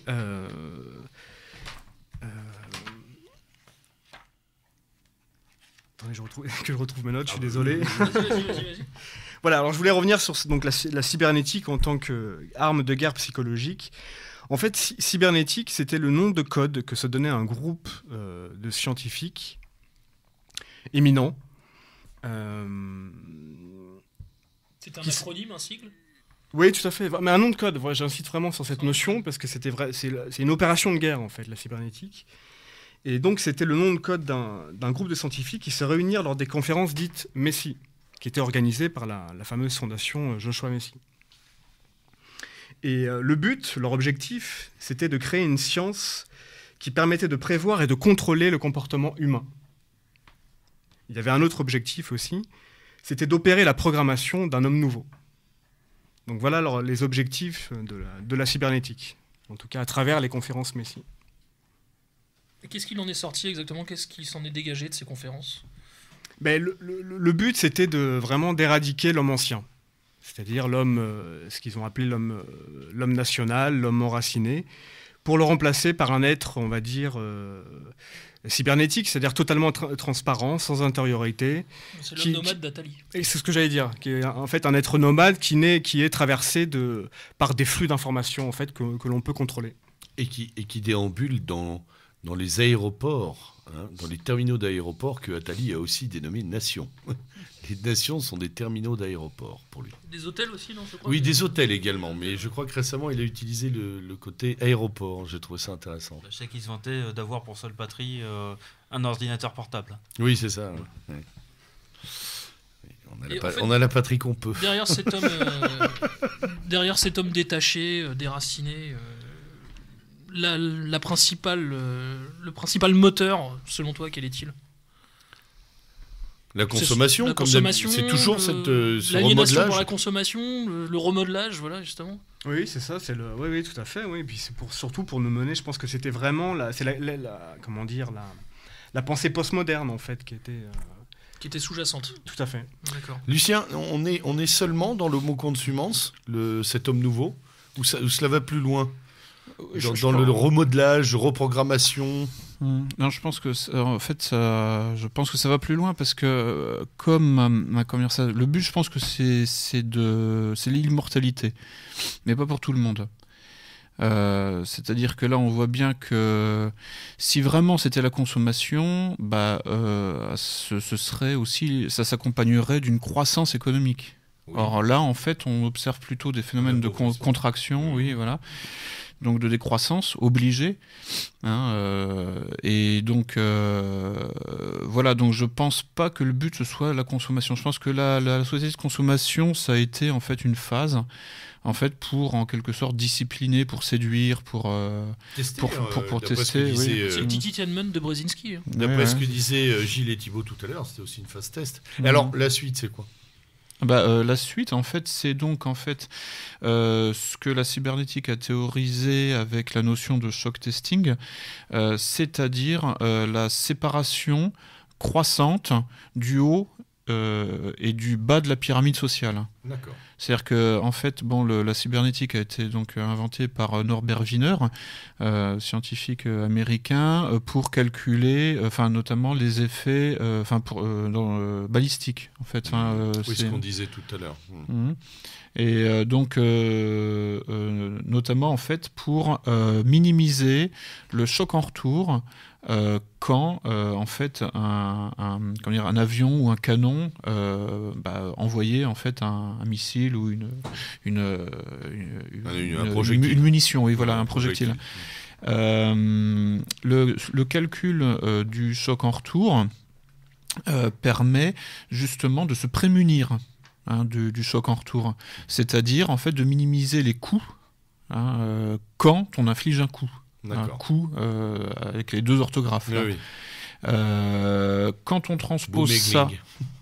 Boomegling. Oui. Et quand on transpose ce calcul donc dans une sorte de balistique sociale, en fait, on apprend à, en quelque sorte, se prémunir des destructions que l'on peut provoquer. Ce qui permet effectivement de les provoquer sans être affecté par elles. D'accord, et même de les atténuer préventivement, c'est-à-dire d'anticiper... Pour soi. Pour soi. C'est-à-dire parce que à quoi ça sert de détruire finalement un système si on est soi-même affecté par la destruction. Bien sûr. Voilà. Donc le projet de construction du nouvel homme, etc., n'a de sens qu'à partir du moment où il ne nous affecte pas vraiment ou pas directement. C'est-à-dire que tous les coups qu'on va infliger, enfin tout le chaos provoqué ne doit pas nous impacter en retour. Donc, c'est pour cela que, en fait, ce qu'on observe aujourd'hui, c'est donc des différences croissantes dans le champ du capital. C'est-à-dire les riches sont de plus en plus riches, les pauvres sont de plus en plus pauvres. Et c'est pour ça que la société de consommation, donc, n'est pas la finalité ultime. Bien sûr, d'accord. Et donc, la finalité, je pense que c'est, en fait, voilà. Quand un groupe sociologique se donne pour but l'immortalité. Ça suppose donc en quelque sorte de devenir... c'est un peu la métaphore du vampire. C'est-à-dire qu'il va falloir prendre de l'énergie quelque part, parce que tout est énergie. En thermodynamique, si vous voulez acquérir l'immortalité, c'est-à-dire l'énergie finalement éternellement renouvelable... Alors qu'est-ce que tu entends par immortalité pour...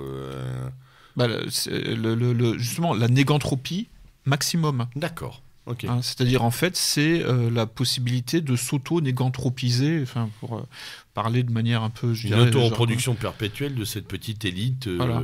Et ça suppose de l'énergie. Voilà, oui. Et donc, le but ultime, c'est le transhumanisme. Voilà, je voulais rebondir là-dessus. Est-ce que vous pouvez nous dire quelques mots sur le transhumanisme, les gars ? En fait, le transhumanisme, en fait, c'est le terme générique de l'horizon, en fait, qui est visé par toutes ces démarches générales, en fait, d'ingénierie sociale, de guerre cognitive, etc.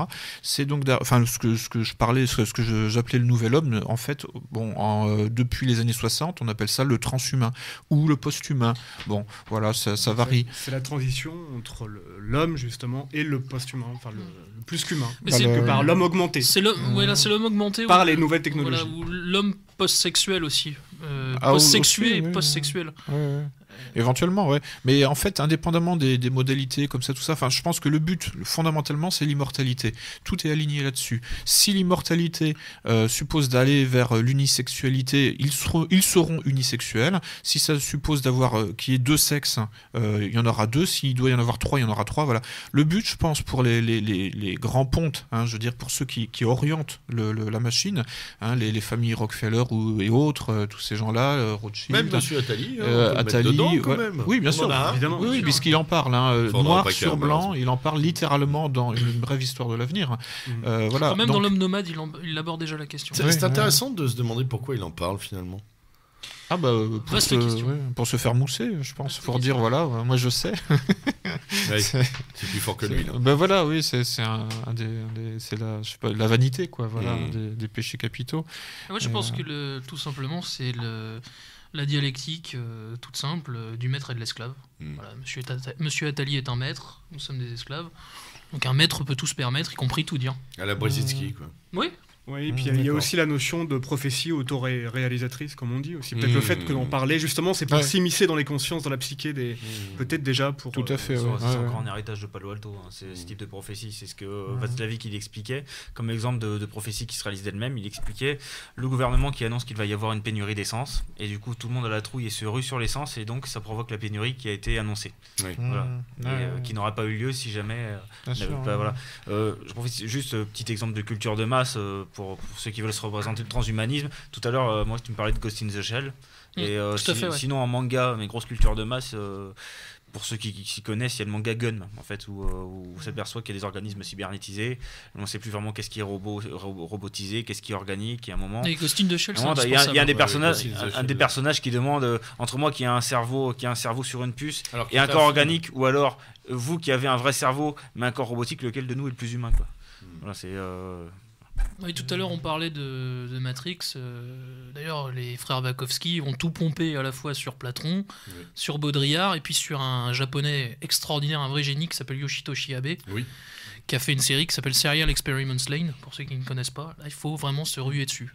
C'est ça en fait des références, indispensable, incontournable. Messieurs, vous devrez aller sur le site Méridien Zéro pour donner tout ça aux auditeurs dans les notes. Alors oui, Lucien.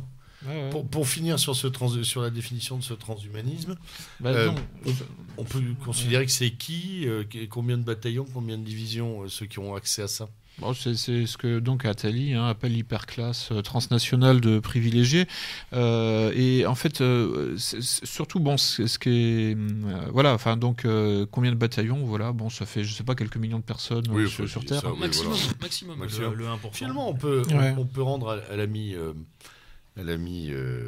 Faye. Plutôt dans les dizaines de milliers, à mon avis. On peut rendre à l'ami Faye quelques lumières. Dans son archéofuturisme, il avait notamment sa nouvelle est très évocatrice de toute cette ambiance-là, avec ces grandes étendues européennes rendues à une agriculture vivrière du XVIe, XVIIe siècle, et ces espèces de villes couvertes de globes et de murs d'enceintes hyper technologiques.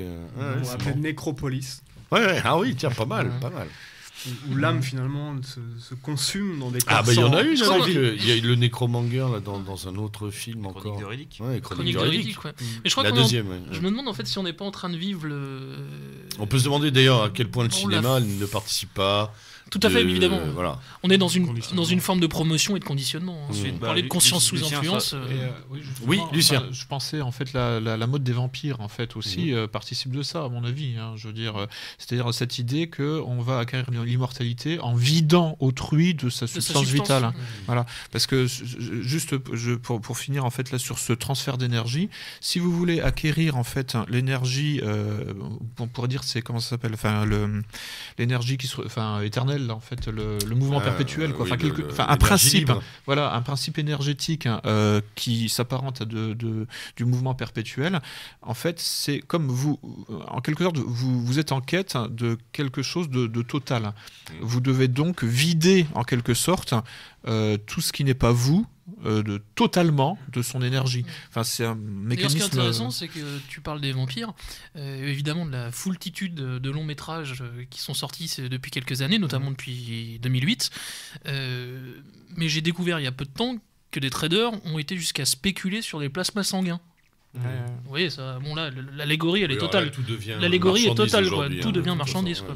Pour compléter, il faut aussi parler de la mode des zombies. Je veux dire. Ah oui, la mode des zombies. Alors là, tous les Romero. Ah non, mais il y a. Non, Romero. Mais Romero, lui, c'est une critique, c'est excellent. Mais quand t'as la zombie walk, c'est quand même un petit peu moins critique. Et avec tout le monde qui veut jouer un zombie, tu dis bon.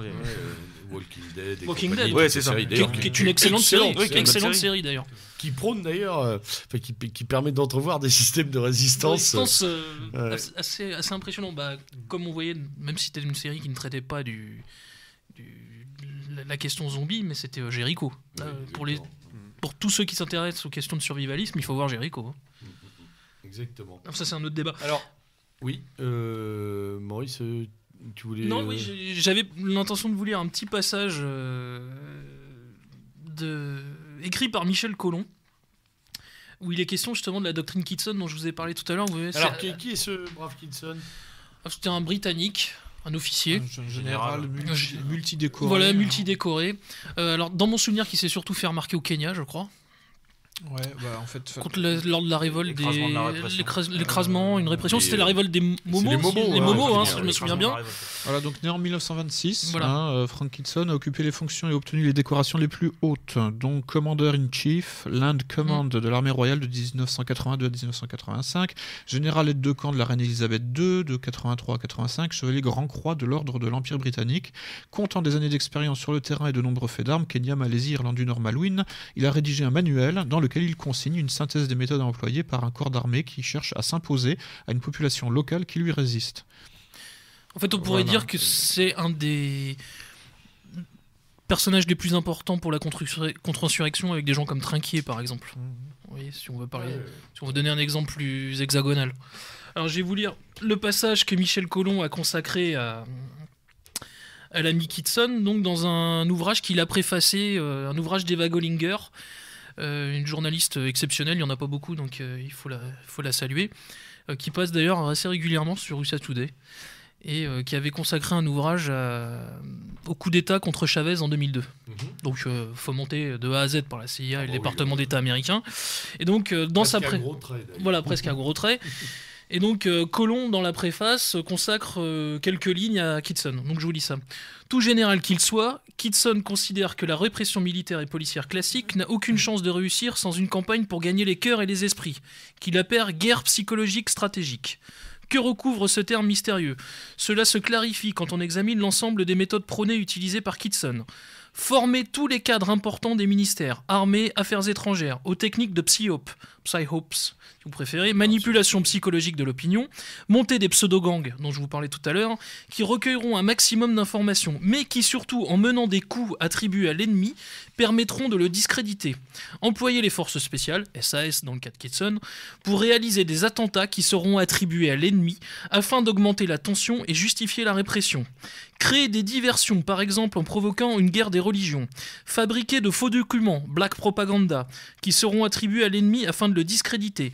Infiltrer des agents ou recruter des traîtres, par chantage ou corruption, au sein des organisations de l'adversaire, toujours afin de le discréditer, voire de provoquer des scissions. Militariser l'info de la BBC et y censurer totalement le point de vue adverse. Filtrer l'information à destination de la presse internationale et s'y assurer des complicités. Fournir des documents photographiques pour influencer l'opinion. Utiliser des journalistes comme espions sur le terrain. Utiliser la musique pour attirer les jeunes avec un message apparemment dépolitisé. Mettre en place et populariser de faux mouvements spontanés, présentés comme neutres et indépendants, en réalité financés et téléguidés, afin de diviser et affaiblir le soutien au camp adverse. Toute ressemblance, etc. etc. À préciser aussi que ce qui est encore expliqué dans Nora Esclave, c'est que les scientifiques ont découvert dans les années 70 que la musique l'écoute de la musique pouvait entraîner la sécrétion de substances chimiques analogues à l'opium, ce qui pouvait donc entraîner de l'euphorie et de l'anesthésie et réduire ainsi la tendance à la logique et à la critique. Donc là, encore une fois, c'est vraiment une méthode de guerre cognitive, quoi. Non, pas la musique, certaines. Évidemment. Et alors, un cas suivi de très près, qui s'est en partie inspiré des méthodes Kitson, mais lui d'une façon plus pacifique et moins militarisée, est un personnage assez peu connu qui s'appelle Gene Sharp. Et Gene Sharp a énormément influencé notamment les révolutionnaires, mettez tous les guillemets nécessaires, de la place Tahrir en Égypte, qui eux-mêmes étaient influencés et téléguidés par des jeunes Serbes du mouvement Otpor, ceux qui ont renversé en fait Slobodan Milosevic en 2000, qui étaient eux-mêmes en fait des agents du département d'État et de la CIA, voilà, de l'Anglie. Donc en fait, bon, c'est très facile de tout coordonner, quoi. Oui, bien sûr. Ouais. Gilles, on évoquait pendant la pause musicale les possibilités de riposte à tout cela, de lutte, parce qu'on est bien là pour ça sur Méridien Zéro quand même. On a pris racine chez les frères de la Côte et on est sous le pavillon noir, donc on a aussi la volonté de redonner un certain goût de la guerre à nos auditeurs et leur fournir pour ce fait des armes. Alors, parce que là, on vient de dépeindre un tableau pendant les 2/3 de l'émission qui est, on le disait tout à l'heure, potentiellement anxiogène. Et il est vrai que, je crois qu'on peut dire l'ennemi a gagné dans la globalité. Quand je dis a gagné, c'est qu'on travaille dans une atmosphère de défaite. On sait très bien que voilà, les leviers ne sont pas nôtres. Pour autant, c'est pas parce qu'on travaille dans une atmosphère de défaite qu'on a perdu, qu'on doit être défaitiste. Voilà.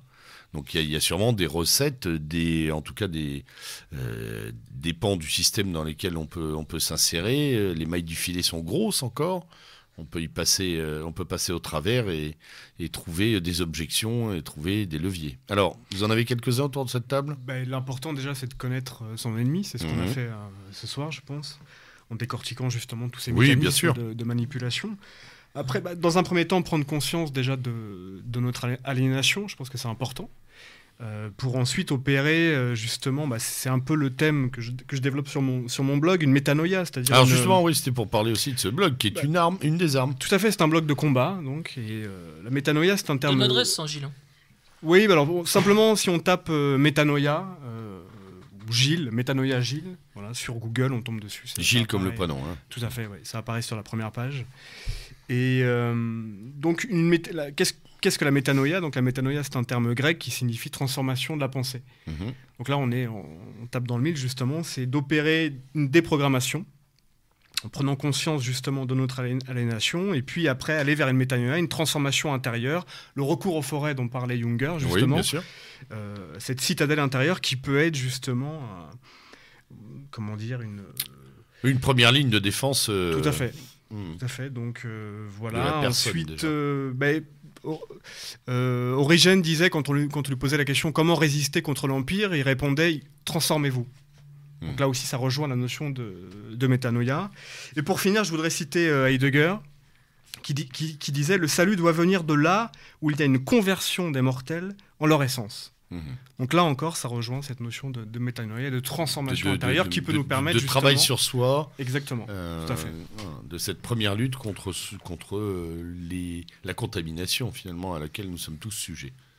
Moi, je pense qu'il y a un élément très important, c'est s'accorder des moments de silence.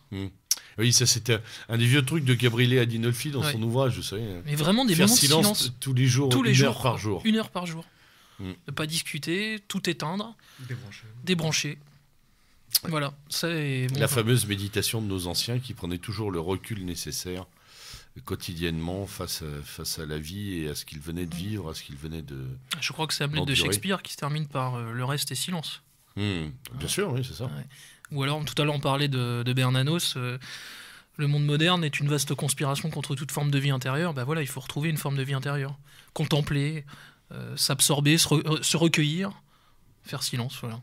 Et lire. Parce que le blog que tu animes, Gilles, c'est la deuxième, enfin c'est une première et une deuxième étape en même temps. Ça donne des ressources pour se transformer. Et on en est tous ici à ce point-là autour de la table, c'est aussi réinformer, reformer, refaire prendre une forme et une verticalité aux gens. C'est important.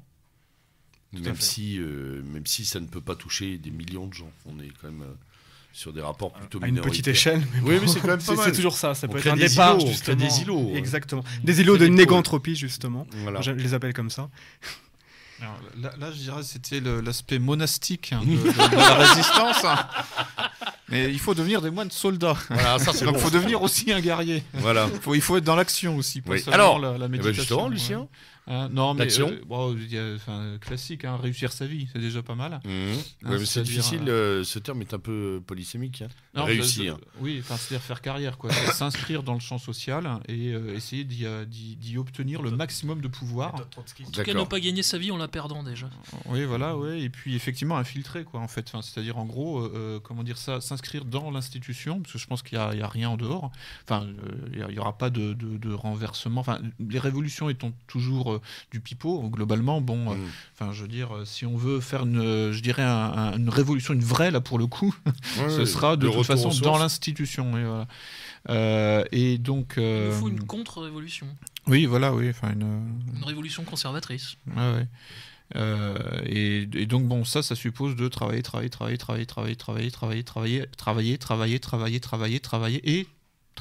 Un petit peu aussi. Voilà. Voilà. Non, mais bon. Alors, moi, j'ai une petite objection là-dessus. Je me fais la voix du peuple, celle des auditeurs. L'infiltration, autant la révolution, c'est presque souvent du pipeau, mais l'infiltration mène souvent à la désagrégation de l'infiltré. Ça présuppose quand même un haut degré de résistance personnelle et peut-être une organisation un peu plus... d'ascèse même, parfois. Une organisation un peu plus dense sur pour offrir une possibilité d'infiltration collective. Alors en fait, je pense que comment dire ça, la plateforme, enfin le lieu d'où l'on part, d'où l'on travaille, d'où l'on infiltre, en fait, il suffit en fait de prendre tout ce qui est en dehors du paradigme postmoderne occidental. En fait, fondamentalement, je pense qu'on a déjà gagné. en réalité. Maintenant, ce qu'il faut, c'est attendre en quelque sorte que l'oligarchie occidentaliste s'effondre, en fait. Donc ce que je disais est faux, on ne travaille pas en atmosphère de défaite alors? Ah non, bon, pas pour moi. Moi, je sais qu'on a déjà gagné. Mais simplement, super, ce qu'il faut, ça me rassure pour ce soir alors. Ça fait plaisir, ça, ouais. Moi je disais objectivement, on nous a mis le couvercle. Hein. En fait, moi, Non mais c'est bon. Pardon Lucien, termine, excuse-moi. Ouais, non, mais en fait, ce qu'il faut maintenant, c'est tenir. Hein. Comment va-t-elle s'effondrer cette oligarchie? Parce que son niveau baisse. Ah. Son niveau ne cesse de baisser. Okay. Et on le voit, hein, toute la génération qui a pris le contrôle des médias en France, par exemple, dans les années 70, n'a pas de relève, n'a pas organisé sa relève. C'est-à-dire déjà, le cabage, c'était pas bon. Hein. Ouais, mais c'était mieux que Rondelat. Hein. Ouais, mais par exemple. Par exemple, et encore. Enfin bon. C'était déjà médiocre. Hein. Mais pour trouver quelqu'un de comparable à El Kabach ou à Alexandre Adler, là dans la nouvelle génération, il y en a une ou deux. Enfin donc c'est Fourest hein, dont on parlait tout à l'heure. Et c'est tout. Et c'est tout. Le niveau est très bas. Mais c'est bien ce que je dis. C'est bien ce que je dis. C'est bien ce que je dis. Le niveau baisse. Et dans 20 ans, ce sera encore pire. Donc en fait, on a affaire finalement à... l'avenir, je pense qu'effectivement, quelque part, ça ressemble un peu à idiocratie. C'est-à-dire qu'en fait, malgré tout, ce que l'oligarchie n'arrive pas à faire, c'est se prémunir totalement contre les effets de bétification qu'elle essaye de produire dans la population. Elle-même produit. Oui, c'est pas un essai, parce qu'elle a bien produit. En fait, elle est elle-même impactée. C'est-à-dire que le shock testing là, dont je parlais tout à l'heure, hein, c'était ce découplage des classes sociales hein, ou socio-économiques, finalement, en fait, marche pas si bien que ça. Voilà. Et à partir de là, donc en fait, le pouvoir, l'oligarchie occidentale, effectivement, son niveau baisse. De notre côté, en fait, ce qu'il faut, c'est s'inspirer de ce qu'il y a en dehors de cette sphère culturelle occidentaliste, rester sur nos positions, savoir que c'est nous qui avons raison et que c'est nous l'avenir, parce que démographiquement, cette sphère, ce paradigme occidentaliste est minoritaire. Je veux dire, c'est moins d'1 milliard de personnes sur Terre. Moins d'1 milliard, donc ça fait 1/6. Le reste de l'humanité n'est pas touché par ça. Et regarde ce qui se passe en Europe ou aux États-Unis, dans le monde anglo-saxon, je dirais de manière atterrée. Je dirais même que ça va plus loin, c'est-à-dire que la gauche, par exemple, sud-américaine, la gauche latino-américaine, est l'exacte antithèse de la gauche social-démocrate européenne. Ouais, si on peut encore appeler la social-démocratie européenne. On avait dit, Maurice, qu'on lancerait un concours sur Méridien Zéro pour trouver un nouveau qualificatif. Un nouveau qualificatif, voilà. À la bande à Flamby. Mais et je pense qu'effectivement, pour les gens, pour des éléments de la dissidence en Europe de l'Ouest, hein, essentiellement, on devrait s'inspirer, à mon avis, de deux éléments. De deux courants de pensée, de deux courants politiques majeurs aujourd'hui, c'est la gauche latino-américaine et la droite conservatrice antilibérale est-européenne. Oui. C'est-à-dire polonaise et hongroise notamment, et une partie de la Russie. Voilà, et je pense que nos deux véritables influences, elles doivent être là-bas. Certains courants péronistes aussi. Certains courants péronistes, c'est extrêmement intéressant. Sur le plan intellectuel, ils produisent énormément de choses. Et je pense que c'est là, en Europe de l'Ouest, qu'on doit aller puiser nos inspirations, et comme quoi il faut surtout pas rejeter ce qui est intéressant, quelques courants paléoconservateurs aux États-Unis. Oui, dans certaines analyses économiques notamment. Et ne craignez-vous pas tous les trois que l'abêtissement donc, de cette oligarchie en début d'effondrement, contrairement à ce que j'aurais pu penser, ne donne lieu finalement à l'ouverture du marché en gros à la convoitise des voisins? Que si on est faible et mal conduit, on est quand même offert aux plus durs et aux moins impactés dont tu parlais tout à l'heure. J'ai une petite idée sur... heureusement qu'elle n'est pas irrédentiste, mais la Chine quand même. Hein. Pas forcément, parce que moi avec Lucien on parle pas mal de... c'est lui qui m'a fait bien connaître, qui m'a fait connaître l'intelligence économique, et c'est vrai que c'est un secteur qui se développe beaucoup aujourd'hui. Bon, les gens sont patriotes dedans, hein, clairement, et puis le jeu ne se situe plus seulement au niveau des politiciens. C'est-à-dire que tous ces acteurs-là mènent aussi des opérations d'influence, de contre-influence, de lobbying, et servent, je dirais pas, peut-être pas de poche de résistance, faut peut-être pas pousser, pas de garde-fou non plus.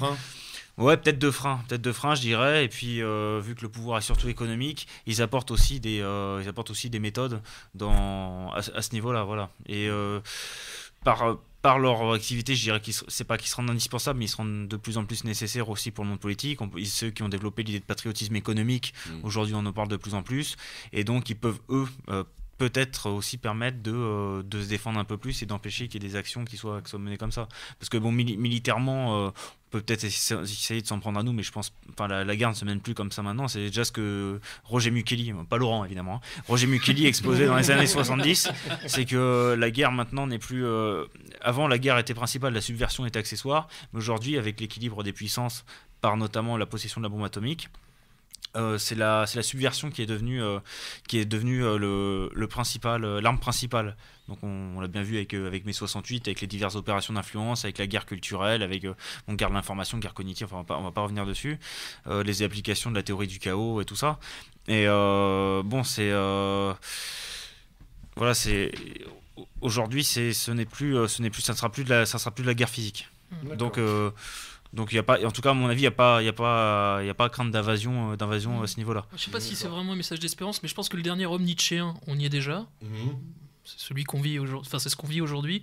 Par contre, le dernier homme Houellebecquien, dont on a parlé au cours de l'émission, notamment à travers des transformations technoscientifiques, n'est peut-être pas encore sûr. On peut peut-être l'éviter. Des volets alors. Voilà, l'homme au milieu des ruines. Ouais. Bon, il nous faut, à quelques minutes de la fin, faire un petit mot de conclusion. Cher Gilles.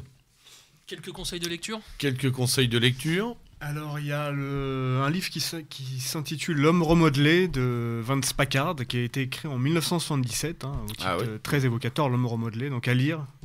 Neuroesclave, dont a beaucoup parlé Thibaut. Oui, aux éditions. Alors, parce que pour l'homme remodelé, c'était chez France Loisirs, mais enfin, il a eu plusieurs éditions, me semble-t-il. France Loisirs, c'est ça. Cherchez sur Internet. Oui, en tapant l'homme remodelé, on peut le trouver, parce que c'est un vieux livre. Donc, ensuite, Neuroesclave, donc. Oui.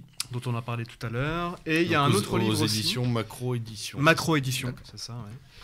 Et un livre qui s'appelle Technique de contrôle mental aussi, qui a été du docteur Nick Begich et qui est édité par Louise Courteau. Voilà. Et également, il faut conseiller le livre d'un beau salaud, parce qu'il faut aussi les lire. Hein. C'est Humanité 2.0 de Kurzweil. Oui. Sans oublier, cher Lucien. Allez, un peu de promo. Oui. Gouverné par le chaos, donc sous-titré Ingénierie sociale et mondialisation, aux éditions Max Milo, paru en 2010. Voilà. Et pas oublier Propaganda d'Edouard Bernays aussi, pour se faire une idée. Il y en a beaucoup. Hein. Alors c'est par l'ennemi, on dit. Oui, c'est par l'ennemi, mais tout est dedans. Non, mais tout c'est est dedans. important d'aller voir ça. Lire les deux, en fait.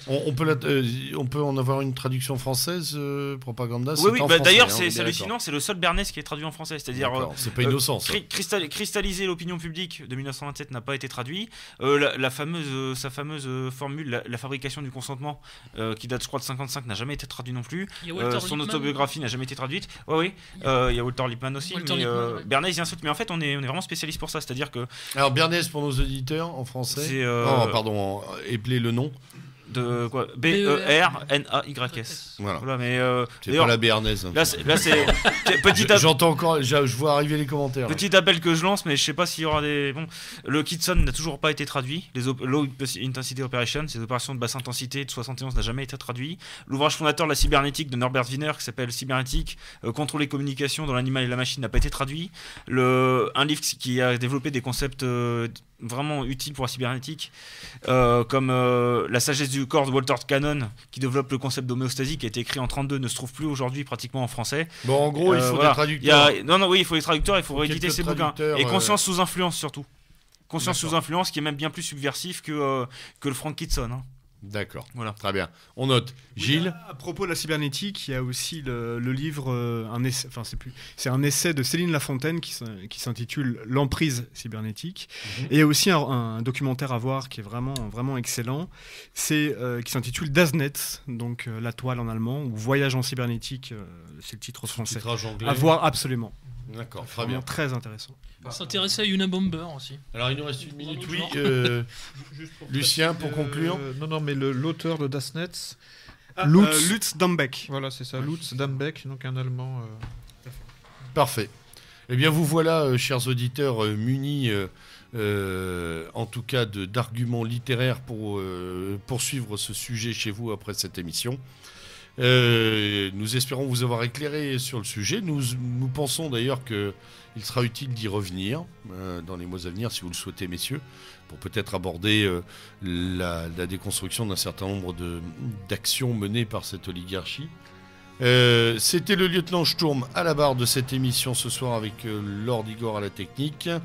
Je vous souhaite une excellente soirée et surtout à l'abordage et pas de quartier.